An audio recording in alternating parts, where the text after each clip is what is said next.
युग कितने होते हैं? बहुत बढ़िया, युग 4 होते हैं।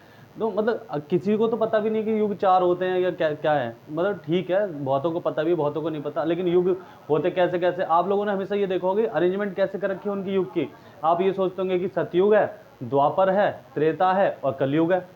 जब सतयुग, द्वापर, त्रेता, कलयुग है तो फिर ये ऐसे कैसे हुआ कि राम जी पहले पैदा हुए और कृष्ण जी बाद में?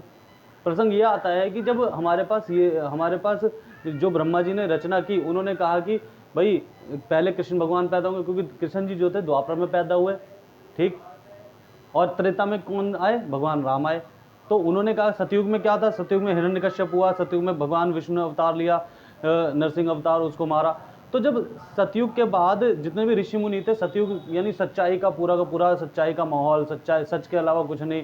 तो जितने भी देवता थे वो ऋषि मुनि का रूप धारण करके पृथ्वी लोक पर भ्रमण करने आए। उन्होंने कहा कि हम यहाँ पे तपस्या करेंगे और तपस्या करके भगवान जी का साथ देके चले जाएंगे। जैसा कि आपने देखा होगा कि जब भगवान राम पैदा हुए तो ब्रह्मा जी ने कहा कि देवताओं सब अपने अपने चलो पृथ्वी लोक पे, भगवान विष्णु अवतार लेकर राम जी का पैदा होंगे, तो आप लोग भी वहाँ पे अपना जाइए और भगवान की सहायता कीजिए।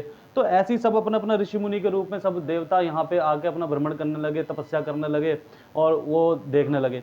लेकिन जब बात इसकी आई, सतयुग बीता तो द्वापर आया श्री कृष्ण।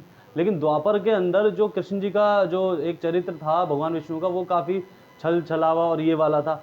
तो त्रेता में आने थे भगवान राम। तो सारे के सारे ऋषि मुनियों ने ब्रह्मा से आवेदन किया, निवेदन किया। उन्होंने कहा कि भगवान ब्रह्मा जी ये कैसे कर रहे हो? हमें तो इतना वेट नहीं कर सकते हम कि द्वापर में भी यहाँ पे रहें, सतयुग में भी रहो, फिर त्रेता में राम जी के पास जाके तब हमें मोक्ष प्राप्त हो।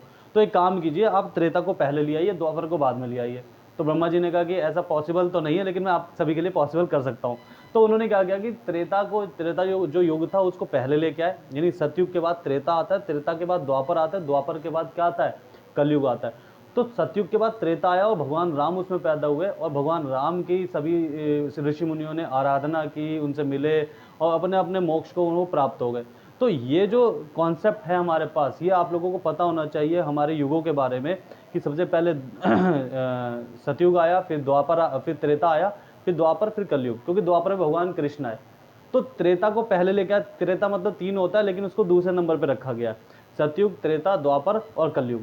ये बात बहुत ही याद रखना, ज्ञान की बात है, अपने धर्म की बात है, और आप लोगों को पता होनी चाहिए कि ये कहाँ से ज्ञान आया है, ठीक है। और ये बहुत ही सच, आप गूगल पे सर्च कर लीजिए, ये पक्का ज्ञान है।